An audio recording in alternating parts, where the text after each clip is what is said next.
Hi Stephen, it's Matt. Heidi mentioned that you were having some trouble uploading videos to YouTube, so I wanted to show you how you could do that with the MP4 from your Screencast-O-Matic account. What you do is you'd make sure you're logged into the account, and then you would go to the upload that you've already uploaded. There should be a list of all the uploads that you've already recorded. And then here, one of the options is a little link icon that allows you to share, embed, or download this specific video. And when you click on it, there's a link you can send to students. There's an embed code that you could put into Canvas, and there's also an MP4 download. So if you've already recorded it with a free account, the best option would be to click Download MP4, and it would download it to your computer. From there, what you could do is you could log into YouTube, and you'd have to make sure you were logged in with whatever Gmail account that you want to use. You would click on the settings for the YouTube page that you're on, and then make sure you're logged in. Once you're logged in, you can click on this little guy right here that says create a video or a post when you hover over it, and it gives you the option to upload a video. And you should see the options to drag and drop the video into here.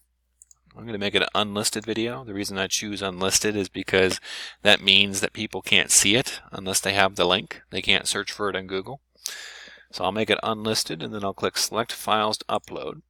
Because I don't just need to drag and drop, I could also just search for it wherever I have it on my computer and upload it. It shouldn't take too long. My video is very short, so it should take like 30 seconds. It may take a minute or two to upload a video, but as you can see, it's a relatively quick process. I'd make sure it's unlisted, and when it's done, click on Done, and it will give you a link that you could use to take a look at the video.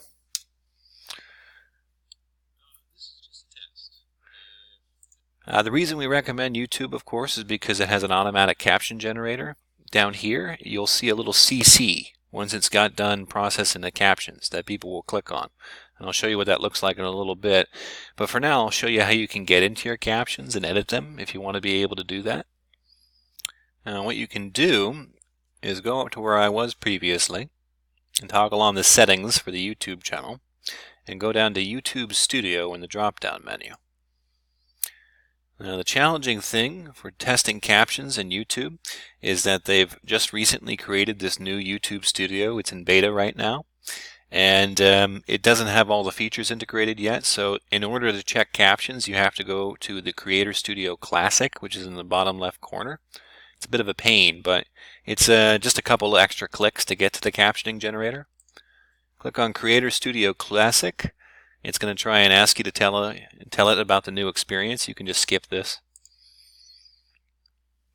And on this page, you should see every video that you've uploaded to YouTube. And this is the one I just uploaded just now. I'm going to click on it. And I have a lot of options for managing it. One of them should be subtitles/closed captions. And if you click on that, it'll ask you to set whatever language was spoken. You can choose that as your default if English is all you're going to be speaking in the videos, and set that as your language. And when it's ready, there will be a little caption icon over here. I'm going to pause this video and just go do something else for about 5 minutes so that the automatic captions should upload in that time. Okay, I'm back. It's been a few minutes, but you can see that these captions are now published. You can also click on them to edit them if you like. When you edit them, it gives you the option to correct any really egregious errors. But for the most part, it's probably just an issue of punctuation. Otherwise, the YouTube captions are pretty strong at capturing what you're saying. So you don't have to worry about editing them too closely. And that gives you captions, and there's a transcript that's available on YouTube too as well. So if you want to look at that, you can always do that by clicking on Videos and looking at the video in question. It'll take you back to this page. Or if you're just visiting it from scratch, the option to go to the YouTube Studio, the beta, will be there in the settings for YouTube after you've logged in to your account. And the video should still be there if you click on Videos. And there it is. So you can access it from there too as well. Now, as you can see, there's tons of stuff on this page to get used to, but you can see here there's a URL on this page that you can just click on. That'll just open it up. That will just open it up in YouTube. And you can always share this by just grabbing the link and copying it. Or you can just go down here to where it says share, and it gives you options to copy. And you can just share this link with students, or to click on embed. And embed allows you to embed it directly within something like, for instance, a discussion.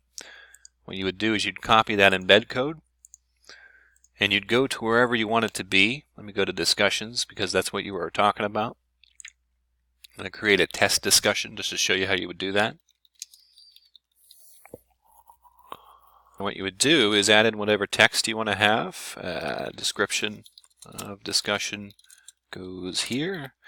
Watch this video to learn more, or something similar to that. And then to embed the video, there's an option in the Rich Content Editor that says Insert Edit Media when you hover the mouse over it. And when you click on it, it gives you a pop-up that has one of the options as Embed. And that's where you paste that code that you got from YouTube. And it will embed the video in there. And then you just hit Save or Save and Publish, depending upon what you want people to do. You can see as well the CC is there for individuals who would need it, which will have the captions available for them.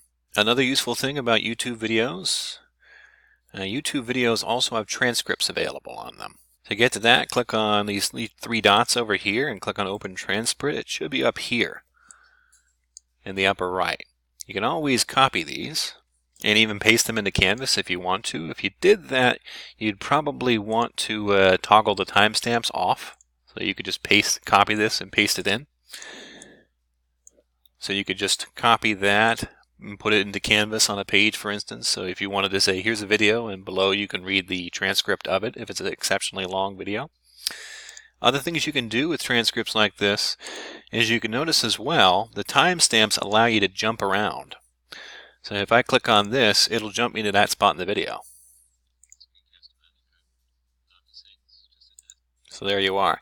It's really useful for students to engage in active learning, because if they know the transcripts exist, then they don't have to, say for instance, just passively watch a video. They can instead go into the transcript, look for the spot where you describe something in particular, and then they don't have to scrub through, like for instance, a 5-minute video to figure out what you're talking about. They can just remember the general area, and then they can click on wherever it is to jump to that spot in the video. It makes your videos a lot more searchable and a lot more navigable too.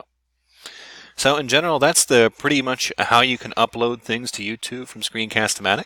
If you have any other questions about that, or if things are not working the way they're supposed to, please let us know and we'll reach out as soon as we can. Thanks.